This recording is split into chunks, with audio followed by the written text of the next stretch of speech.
Welcome to another study of the book of Matthew. Yesterday we tried to upload a video, and for whatever reason it didn't have sound. Somehow or another I had hit the wrong buttons, didn't have sound, but now we're back at it and we have sound today. So this is what we were trying to present yesterday. It just didn't work. All right, we're in Matthew chapter 4, verse 10 through 12, verse 12 through verse 25. Rounding out the introduction to the book of Matthew, as we talked about the content of the book of Matthew, we understood that there was the introductory matters dealing with the birth of Jesus, the lineage of Jesus in chapter 1, birth of Jesus in chapter 2, the presentation of Jesus by the harbinger in chapter 3, the victory in verse 1 through 11 of chapter 4. But now we settle into verse 12 through 25, and we have two significant events in Matthew's format. Number one, there's going to be the move to Galilee. And number two, there's going to be the selection of the first four, or the first four are going to be called. And so what we're looking at in verse 12 through verse 25 of Matthew chapter 4 is that move to Galilee, where a prophecy is fulfilled. And we want to answer the question, why Galilee? Then we want to focus in the second part of the video, looking at the matter of the calling of the first four, what this is about, and who these men are. So then we'll round out with a little self-application, some things that we might consider and think about as we examine ourselves, and whether we be in the faith and whether we are what God would have us to be. All right, so in Matthew chapter 4, verse number 12, it says, "Now when Jesus had heard that John was cast into prison, he departed into Galilee." One of the first things you need to recognize here is some background information. There are about 8 to 9 months at least of time that has passed between verse number 11 and verse number 12.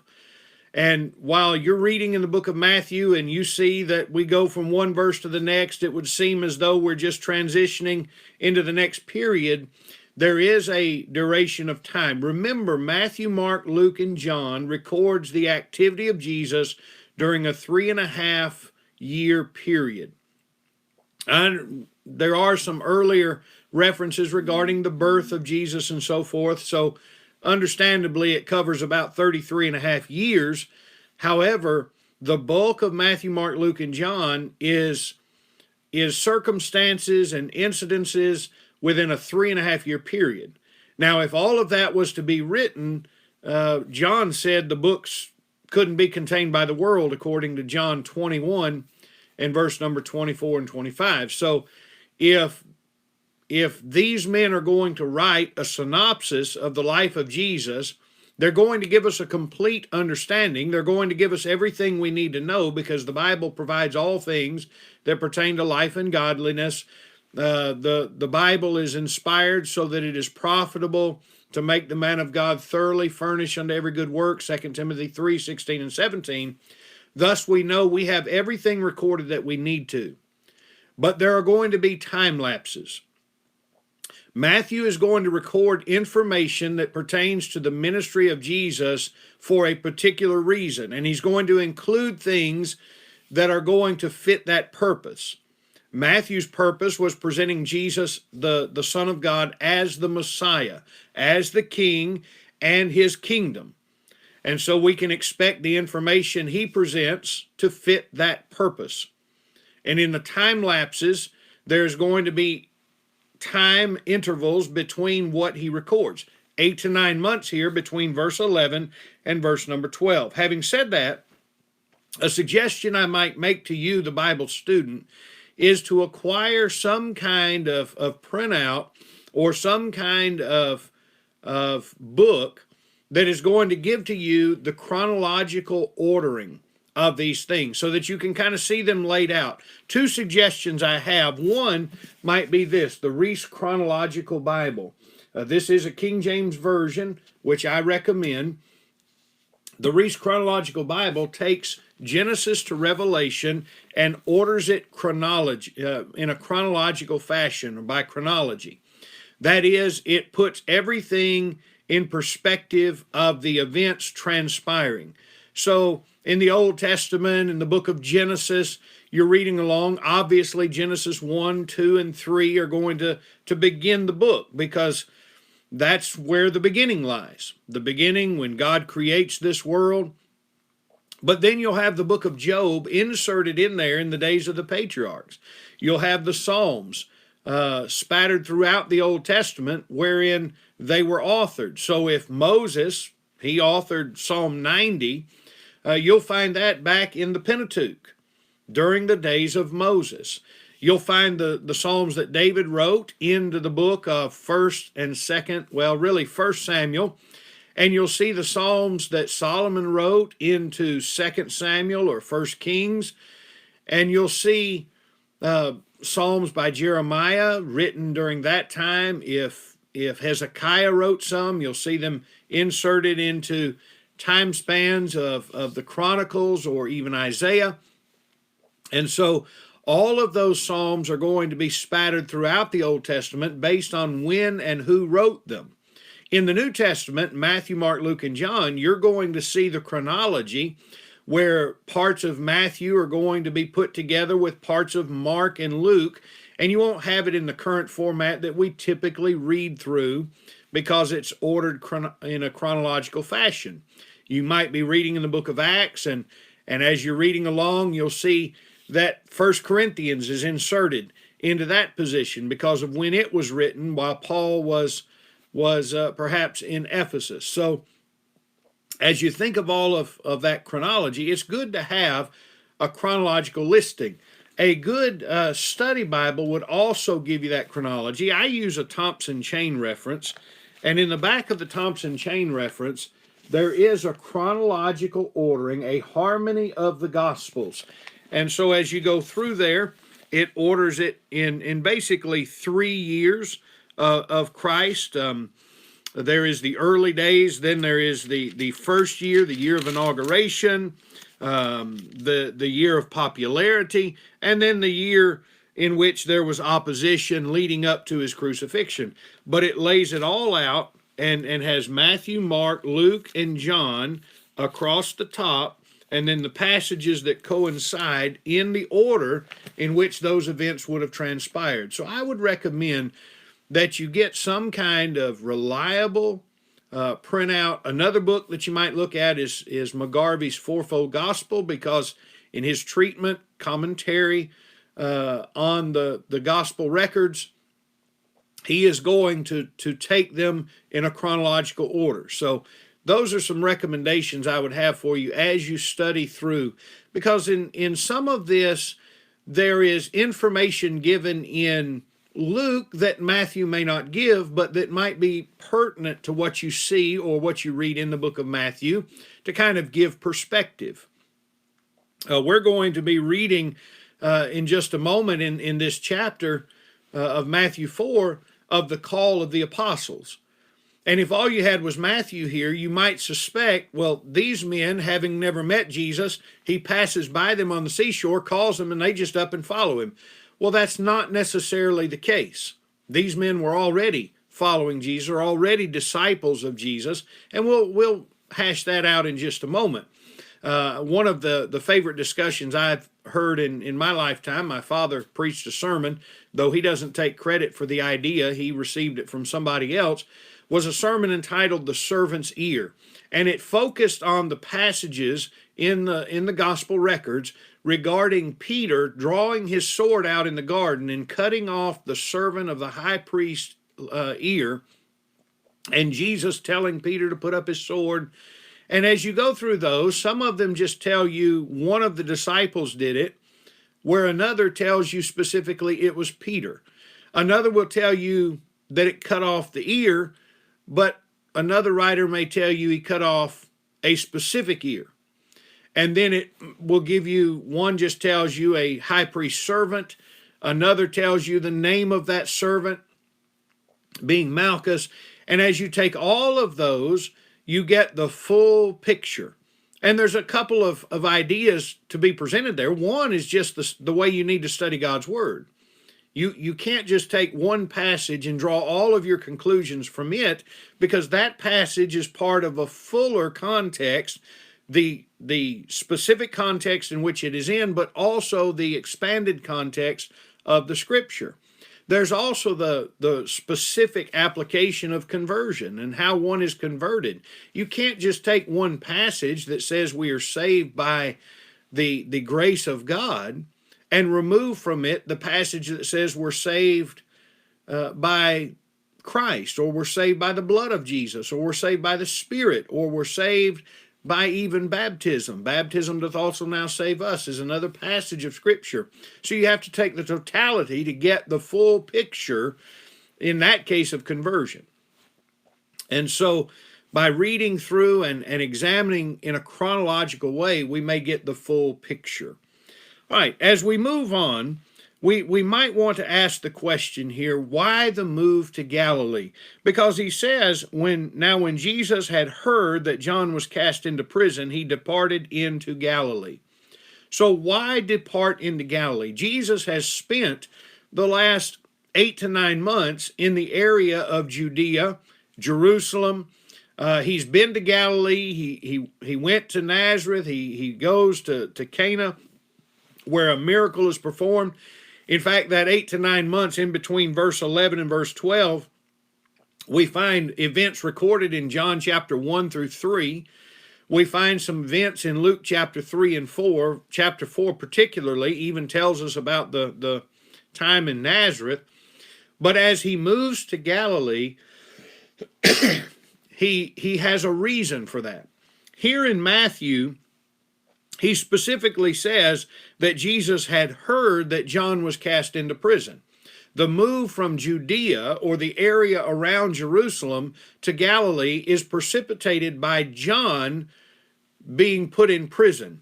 Now, as we answer the question, why move to Galilee, as Matthew connects it to John's imprisonment, I think there's an interesting thing here to consider.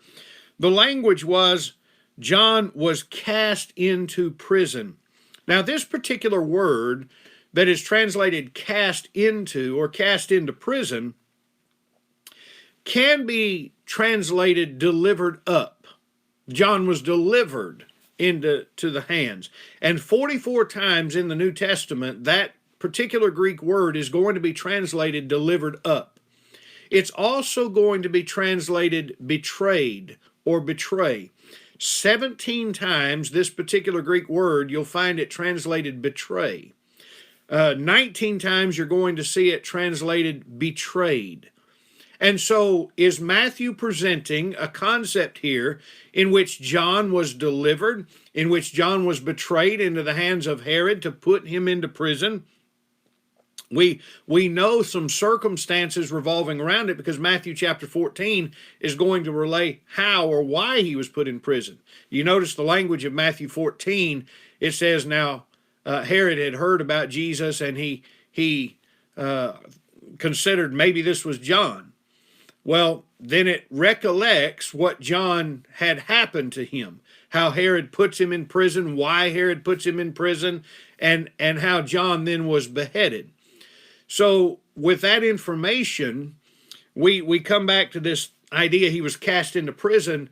Was it that John was delivered into the hands? Remember, the Pharisees at first were disgusted with John. They were bothered, agitated by the work that John was doing. And then when they go out to John's baptism, not to be baptized of him, but just to observe what was taking place, John has some very harsh words for them, calling them a generation of vipers, basically calling them out for their sin.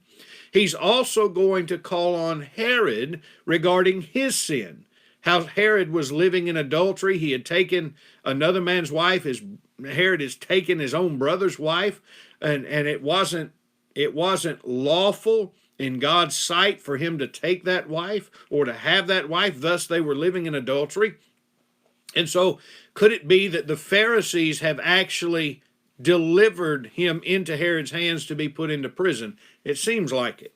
And so perhaps the Pharisees have handed John over to Herod, which would precipitate a move on the part of Jesus. At this juncture, early on, there hadn't been a a formal connection or a strong connection made between Jesus and John as far as their connection together. John has pointed to Jesus, but to know that they had a similar purpose in the kingdom of heaven, that was not yet necessarily drawn together. The connection between the two was not readily seen at that juncture. So the Pharisees had not yet set their attention and their ire upon Jesus. But before they could, because that would be the next step, Jesus removes himself from the area of Judea into Galilee. And then we also have that the fact that he is yet to train his disciples. He has a need to train his disciples for the evangelistic beginnings of the kingdom. And as he is beginning his ministry, and this selection that is going to be made of 4 to follow him in the second part of our text is going to be significant. And so that training is going to be needed, and he has yet to train them. So it's not yet time for him to be delivered for death as John had been.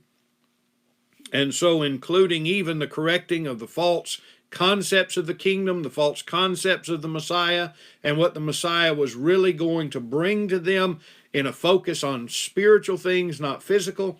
Jesus had a lot of work that he still had to do. And as John 9:4 says, I must work the works of him that sent me while it is day.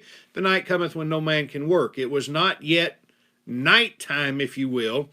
And so Jesus had yet a lot of work to do, and Galilee is going to present a sweeter climb for him to be able to do that work.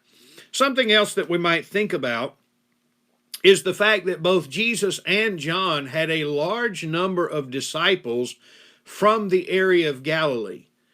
And as that is the case, it would be fitting that Jesus could do his work there. Remember, John had pointed to Jesus, and from that point onward, Jesus had begun to increase, John was decreasing, insomuch that even the disciples of John were concerned about that from John 3 and verse number 26. And so John clearly says, he has to increase, I must decrease. Well, Jesus has a large group of disciples, a large group of people that have knowledge of him and are learning from him, desiring to follow him as he goes about his earthly ministry in Galilee. And so Galilee, again, makes a fitting place. Now, here's something else about Galilee. I want to describe it for just a moment here. If you look, I got a map here that kind of gives to us the vision of what this looks like, kind of puts it in perspective. You see Syria in the north, you see Galilee, you see where Decapolis is. Remember that, because we're going to mention something about that. Then you see Samaria and Judea. This area here of Judea, Samaria, and then Galilee, this is the promised land area. Now, it's lost a little bit there in the north with Syria. It should have extended up to just below where you see the word Syria, but a lot of that was lost. Galilee is bordered on the west by the Syrian and Phoenician lands. You see the Mediterranean Sea way on over here. And so Galilee is bordered there by Gentile nations around the north. It's bordered by Samaria, which are a mixed breed between Jews and those that Assyria had brought in the captivity back in 722 BC. And it's bordered on the east by the Sea of Galilee and the Jordan Valley, Jordan River. And so it's kind of locked in there in a position some 60 miles long by 30 miles or 40 miles wide, about 2,400 square miles. And it just has a perfect location where these individuals in Galilee are not as steeped in the elitism of Judaism. They are not so steeped in the traditions of the Jews as the Pharisees were in Jerusalem. Being that they were close to those Gentile nations, they were actually open to hearing new things. And so with the message of Jesus, they are going to be more apt to entertain what Jesus has to say. And of course, they're also going to be drawn in by the fact that he confirms what he says with that teaching.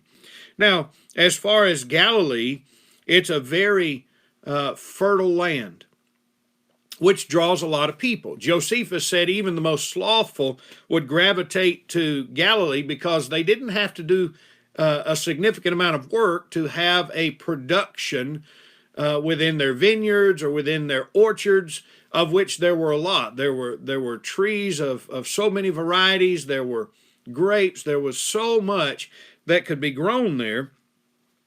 And with that very fertile land, there was a massive population. Within that little 2,400 mile or 2,400 square mile area, there were towns and cities that even the smallest of them, according to Josephus, numbered some 15,000 inhabitants. So there is a very large population that is open to hear what Jesus has to say. And at least to begin with, Jesus is going to have a great success. In the first year, there's going to be a lot of interest. In the second year, there's going to be a great popularity. But of course, it will wane in the secondary part. So why Galilee? Well, the geographical setting makes it perfect. The fact that John had been put in prison is what Matthew connects it to, perhaps delivered up by the Jewish leadership, which would mean that Jesus needs to remove himself at that time for a sweeter clime, a more palpable area that is going to be conducive to the training that he needs to give to his disciples, particularly the 12 that are going to be his apostles. And so there is every reason for him to move to Galilee at this time. Remember, deity always does the right thing at the right time in the right way.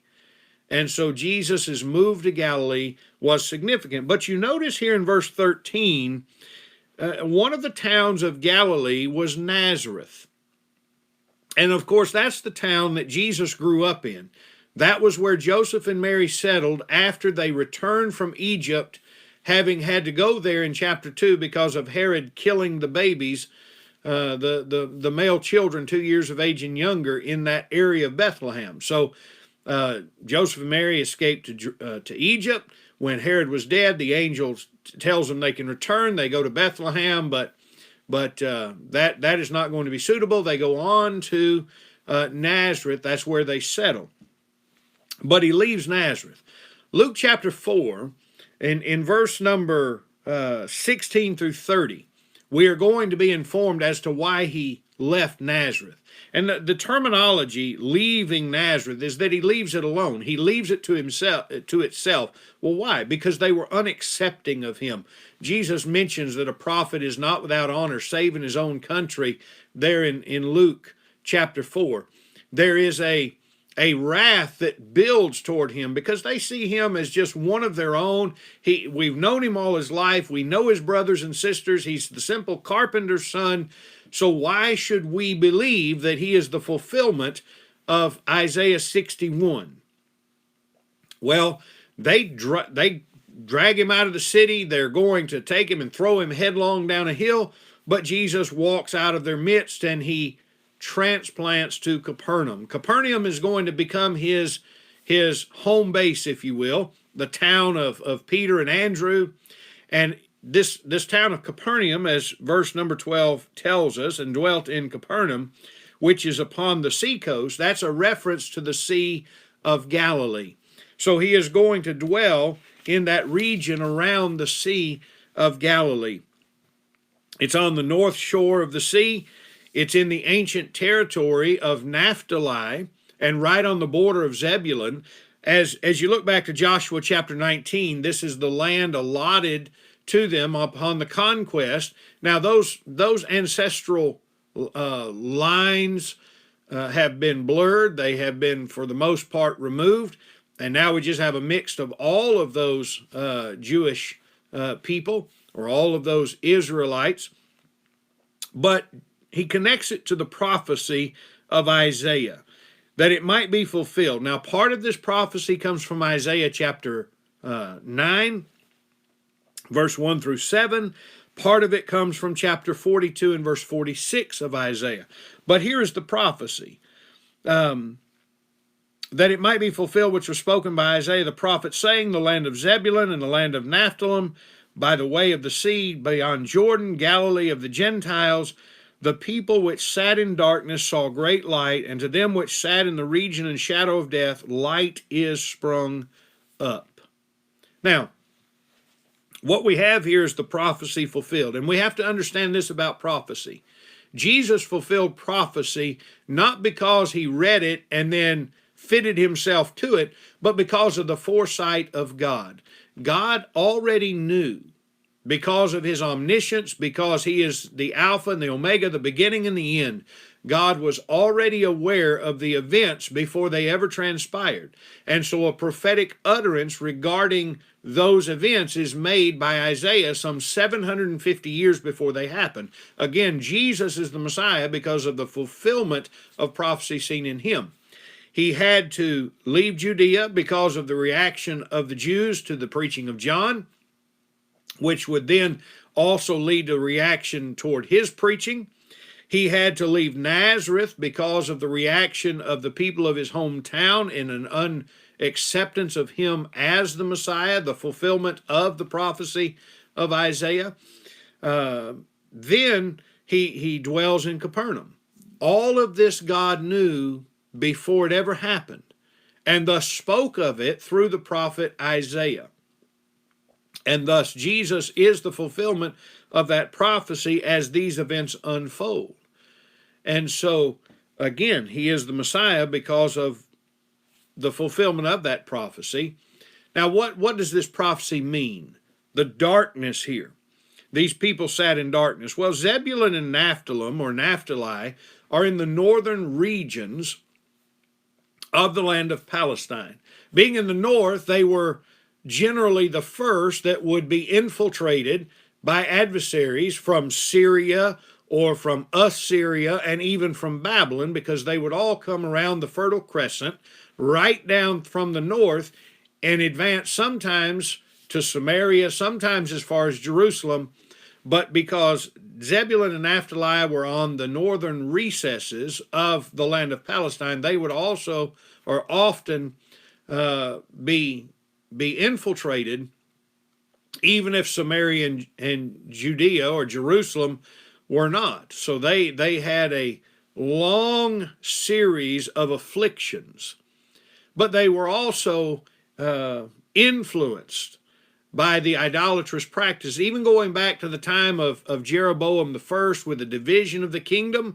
This was part of that northern kingdom that would have been affected by Jeroboam's golden calves at Dan and Bethel, taught idolatry very early, infiltrated by the idolatrous practices of even the Gentiles, and so spiritually they are in a very dark place. Darkness in the Bible is often used metaphorically of ignorance, not knowing. It's used of sin and wickedness. It's used of fearfulness. It's used of punishment. And in all of those ways, Zebulun and Naphtali have sat in darkness. But now, Jesus, the light of the world, John 8 and verse number 12, has entered into this region. And he is going to dwell in this region for a significant time. And so the light is sprung up. The light of the world is going to shine, and they are going to be able to bask in the light of Jesus for a time as he lives there, works there. Remember the words of Jesus later when he talks about, woe unto thee, Chorazin, woe unto thee, Bethsaida, for if the mighty works had been done in Tyre and Sidon had been done in you, they would have repented long ago in sackcloth and ashes. Well, they are going to see a great working of the power of God through Jesus. They are going to hear the teaching of Jesus. And so the light is going to be dispersed immensely among them. And so a fulfillment of that prophecy. And you can also view it from the standpoint of Jesus's move, as Matthew connects the move from the area of Jerusalem and Judea into Galilee. those elitists of Jerusalem looked upon the Galileans as being weak and beggarly in knowledge. They looked upon them as sitting in darkness while they were the enlightened elite. And to them, the light, the Messiah, was going to come out of Judea, out of Jerusalem. It just had to be that way. But of course it wasn't. The Messiah would reside in Galilee, and the great works that he would do there would shine forth. And so we have the prophecy. We have in verse 17 also the note that from that time Jesus began to preach and to say, repent, for the kingdom of heaven is at hand. Now, from that time simply means during that time in Galilee. Jesus begins at that point with that move from Judea into Galilee to Nazareth. He has to depart from Nazareth, and then he begins in a grand fashion to come on the scene preaching the kingdom. He'd already been doing it down in Judea. He had done it in Samaria because John chapter 4, the events at the well of Jacob transpired as he moves into Galilee. He takes the most direct route, takes about 3 days to travel from Judea into Galilee through Samaria. It took about 7 to 10 days if you went across Jordan, passed through Perea, and bypassed Samaria, which a lot of Jews did because of their hatred and just despite for Samaria. But Jesus went through Samaria, and there he sat at the well for a time and met. So we have those events transpiring, and which also means that Peter and John and others followed with him even at that time. And they went back to Capernaum, or back to Galilee with him at that time. And so we have that. Now, let's talk about the calling of these first 4 disciples. Verse 18, Jesus walking by the Sea of Galilee saw 2 brethren, Simon called Peter and Andrew his brother, casting a net into the sea, for they were fishers. He said, follow me and I will make you fishers of men. They straightway left their nets and followed him. And then going on thence, he saw other 2 brethren, after Andrew and Peter commenced to following Jesus. Then he sees James and John, the sons of Zebedee. He calls them, and immediately they left the ship and their father and followed him. And so these first 4, Peter, Andrew, James, and John. First of all, let's make a mention about the Sea of Galilee and the coast along it. The Sea of Galilee was a predominant feature and was a part of the economy of Galilee, a major contributor to the economy of Galilee. And scenes like these fishermen in Peter and Andrew and James and John were a common feature along that sea. Of course, Rome considered all the fish to belong to them. That's why you had tax collectors like Matthew sitting there, because even the fish that would be taken or drawn out of the sea would be taxed by Rome. The sea itself was about, it was like an upside down pear in shape. You might have recalled that from the you see it right there. That's the Sea of Galilee right there. Kind of an upside down pear. It's about 13 miles north to south. It is about 7, we'll call it 7. There are those who say 6 miles across at its greatest length. Others say 8 miles. So we'll just take the average of 7, about 7 miles across, west to east. From Capernaum on the northeast across, you have about 7 miles. And its greatest depths in the center, anywhere from 130 to 148 feet deep. That's a very, very deep body of water for an inland lake. And of course that's significant, because later on you'll see that there's going to be a time when the apostles, the disciples of Jesus, are going to be halfway across the sea when Jesus comes walking upon it. He's going to be walking on the water at depths of 130 feet deep. But yet he, supernaturally, miraculously, is going to be walking upon the sea. Peter is going to be there when that storm comes, as he's walking on the water and begins to drown. So those things, we want to keep that in mind about the Sea of Galilee. Let's also mention this about the Sea of Galilee, as he refers to it here as simply along the sea.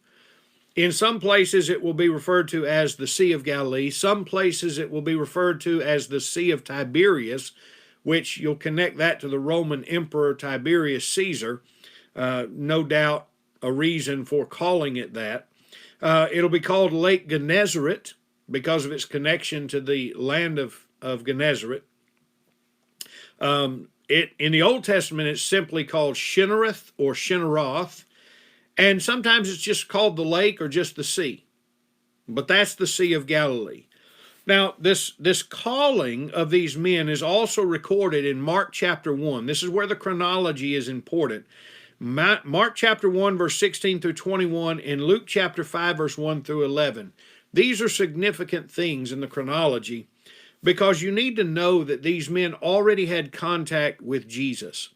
They met him after the temptations when Jesus comes walking along the sea, and John says, "Behold the Lamb of God that takes away the sin of the world." These disciples, one of them being Andrew, heard John say that. The other was unnamed, which was most likely John himself, the apostle, the author or writer of the Gospel of John. They hear this saying. Andrew goes and gets Peter, and those disciples continue with Jesus all day. They're following Jesus. They're there when he turns the water to wine in Cana of Galilee in John chapter 2.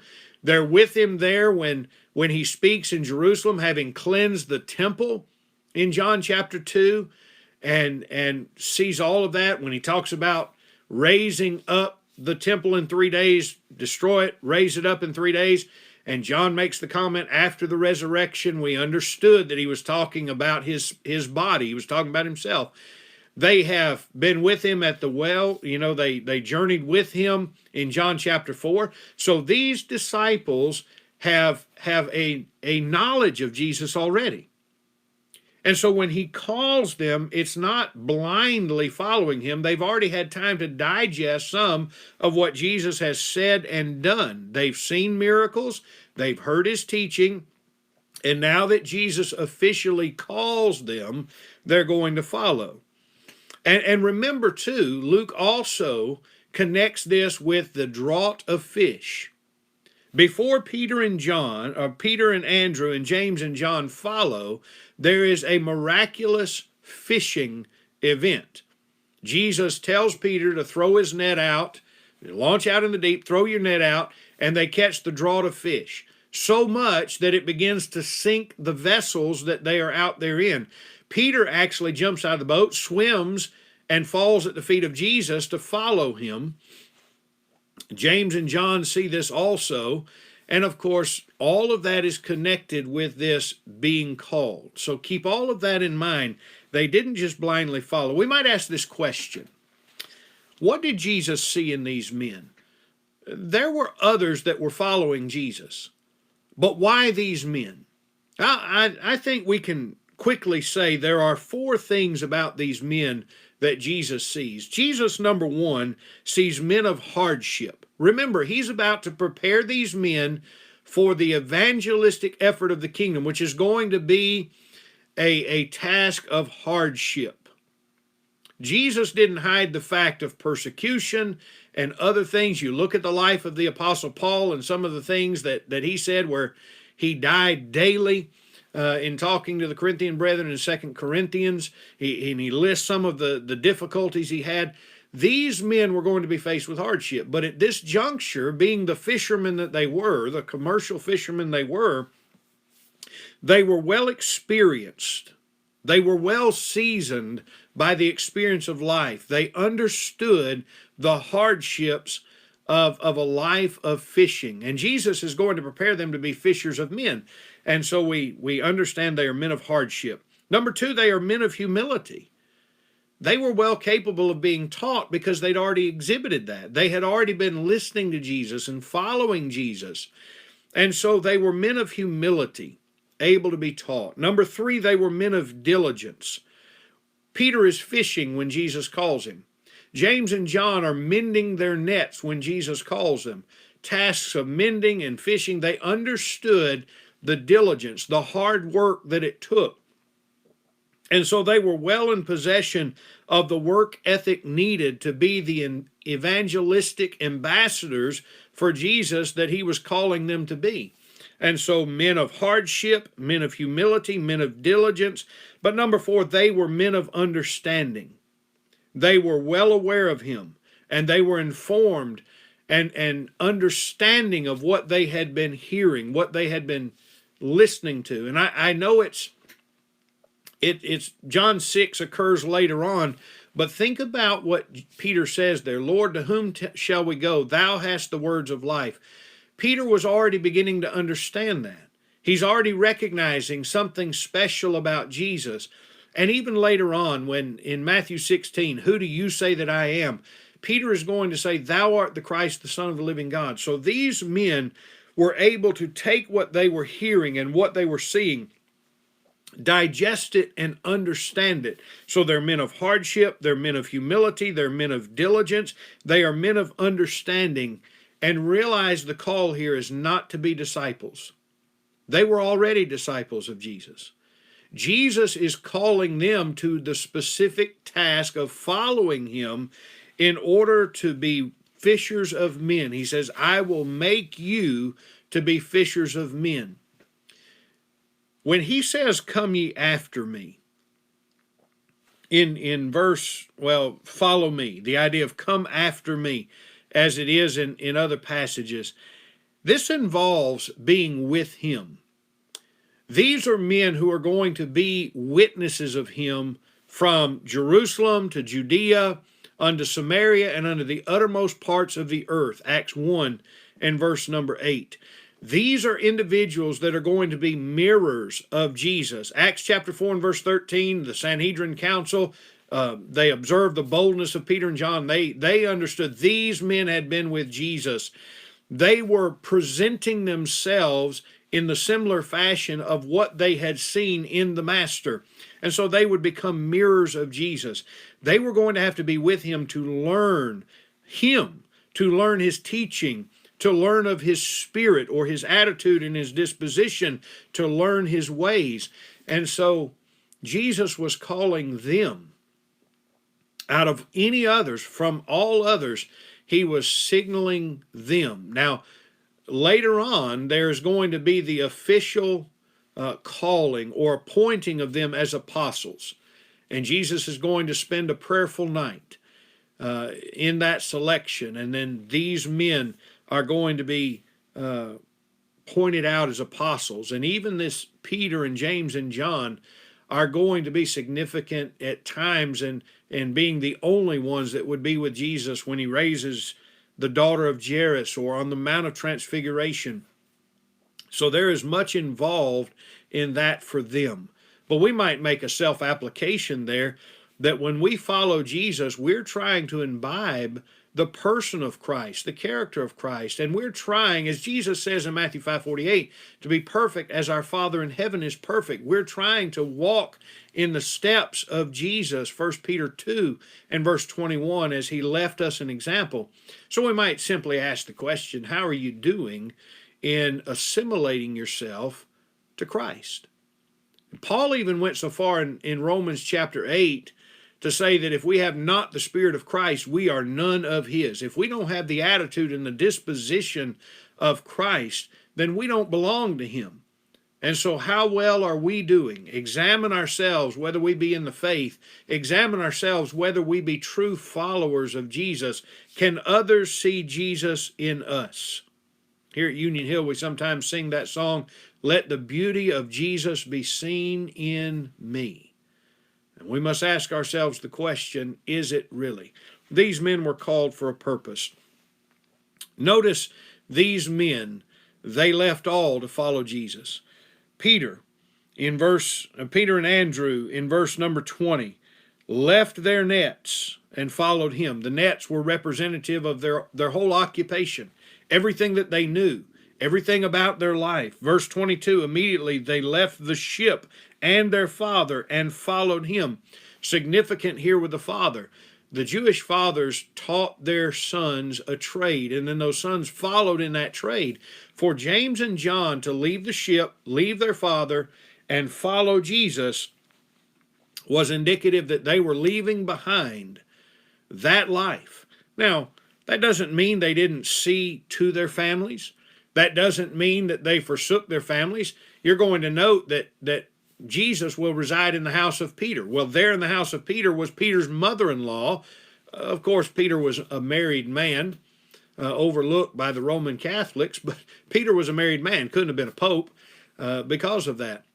But Peter still saw to his family. Paul mentioned he led about a wife.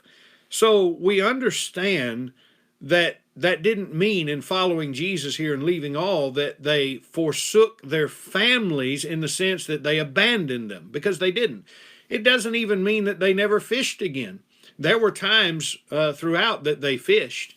There were times along the way in the 3.5-year ministry that they commenced to fish. And even after the resurrection of Jesus, in between meetings with Jesus, they were found fishing. John chapter 21, there was a moment of fishing when they saw Jesus along the bank. And so it doesn't mean that they never fished again, but what it does mean, because it doesn't mean those other things, here's what it does mean. From this point forward, Jesus, the Messiah, the King, and his kingdom were going to take precedent. They were going to seek first the kingdom of heaven. The King and his kingdom were going to be first and foremost and above everything else. And everything else would fall into its place with priorities. And notice the words straightway and immediately. They didn't hesitate. They didn't put it off. They straightway commenced to following Jesus, putting Jesus first. Now, we might mention quickly that verse 23 through 25 is simply a summary of the Galilean tour. From chapter 5 through chapter 18 of Matthew, he is going to begin looking at specific instances, specific incidents within that Galilean tour. But verse 23 through 25 is going to sum that whole thing up. You might note in Mark 1:35 and Luke chapter 4 and verse 42 that the whole ministry began with prayer. Jesus departed very early in the morning to a solitary place and prayed. He began this ministry with prayer, and of course a lot of other things Jesus did. He began in prayer. He used the synagogues, places where they met. Later on we might address the idea of the synagogue. Notice here the miracles that he worked. Even throughout Syria, people had heard and would bring them to Jesus. A Syrophoenician woman is going to be mentioned in coming to Jesus later in the book of Matthew. And the diversity of the miracles that he performed, healing all manner of sickness, demonstrating that he had miraculous power and power above anything and everything. Verse 25, the great multitudes of people from Galilee, that's right in the vicinity where he's working, but it also extended to Decapolis. We mentioned that on the map earlier, and you noticed in the pink on that map, most of it was on the eastern side of Jordan. Decapolis is a federation of 10 cities, free cities, that were primarily Greek and Roman inhabited, but that federation of those cities, only one of those 10 was on the west side of Jordan, but they were a federation of 10 independent city-states, and in that area, that region, they had heard of Jesus, and many came to follow him from Jerusalem itself, and from Judea, and even from beyond Jordan, which would be that area south of Decapolis, the region of Perea. And so a lot of people coming to follow Jesus and hear him in that area. All right, before we close out our discussion, there is a little bit more self-application that we want to make. I want you to think about the calling of these men for just a moment, and let us make 3 distinct points and make some self-application here. Number 1, God honors humble, honest labor. Throughout the Bible, God has always given honor to those who were honest, hardworking individuals. Of course, in our day and time right now, we're living in a very lazy, slothful society. People that would rather do nothing and get paid, take handouts from others rather than actually working. Well, Jesus honored men who worked. He honored those who were diligent in that work. And God's always done that. Moses and David were both shepherds before God ever called them to service in his work. Gideon was threshing wheat. Elisha was plowing in the field when God called him. Even Christ served diligently as a carpenter in his life, learning that trade from Joseph, the earthly father. And so God has always honored that. It's not the job that is of importance. It is the spirit with which the job is done. So keep that in mind. God honors honest and humble labor. And in fact, when men don't work, Paul said in the book of Second Thessalonians, in the 3rd chapter, in verse number 10, if they don't work, they shouldn't eat. And so keep that in mind. God honors that. Don't ever think it's insignificant in the work you do. It's something that is honorable in the sight of God. Number 2, Jesus used their former occupation of being commercial fishermen, physically fishing for a living, in order to present to them the work in the profession of casting the gospel net in order to catch the souls of men in which they were. And think about the connection here, the parallel. There would be hardships and dangers. This life in Christ is not necessarily a bed of roses. He never promised that it would be. Diligence has to be given in finding the object sought. If we're going to fish for the souls of men, there has to be diligence forthcoming. There needs to be skill and wisdom in the use of means. These men, being fishermen, understood the occupation, and there was certain wisdom and skill. So it is with fishing for men. There has to be the gaining of knowledge and wisdom, and then the skill in applying that wisdom and knowledge. A lot of times there's no insight into what's going on beneath the surface. When those nets would be cast out, and we didn't talk about the various kind of nets that would be used, but all of them pertain to what was beneath the surface. And when the nets would be brought in, there may be fish of every kind. And sometimes those nets would be mended because of what was beneath that might cause damage to them. And so sometimes you don't know what's going on beneath the surface in the heart of an individual or within the life of an individual in fishing for men. So do consider that. Also notice that Jesus, number 3, called them to a nobler profession, fishing for men. It wasn't that the other profession was not profound and honored by God, but the spiritual things of life always are nobler than the physical things of life. It's just the way it is.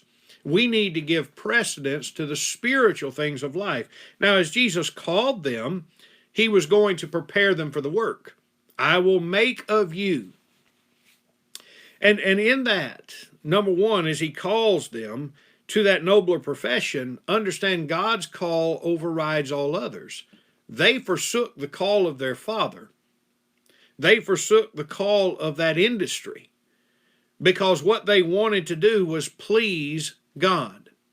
And so when God called them, when Jesus calls them to that profession, they forsook all and made that their top priority. Have you allowed the call of God through the gospel to become your top priority? Doesn't mean you don't take care of your family domestically. Doesn't mean you don't take part in the economy of this world and working and producing.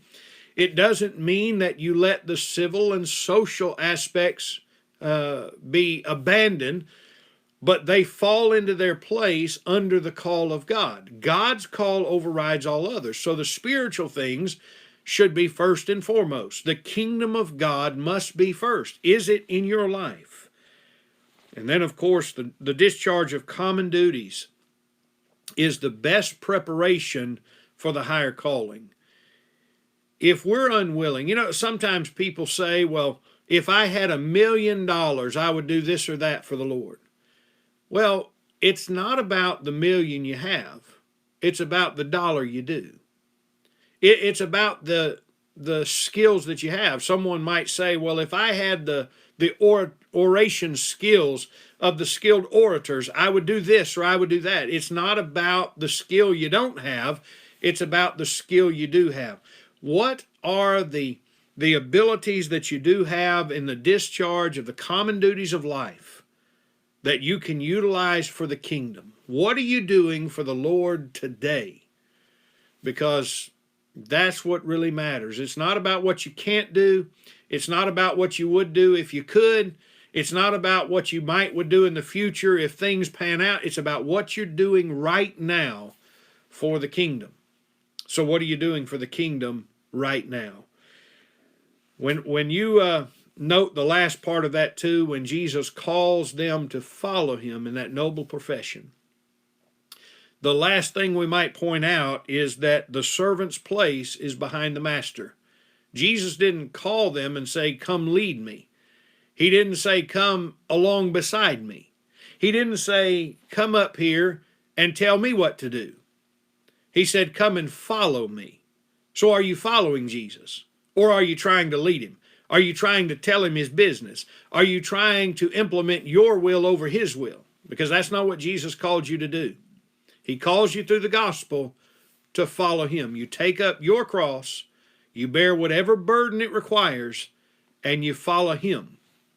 So, are you following Jesus? A little bit of self-application there from the calling of these first four, who would be apostles, who would be his earthly witnesses in that first century in the establishment of the kingdom. Are we learning? Are we following? May God bless you as you continue to study here in the book of Matthew.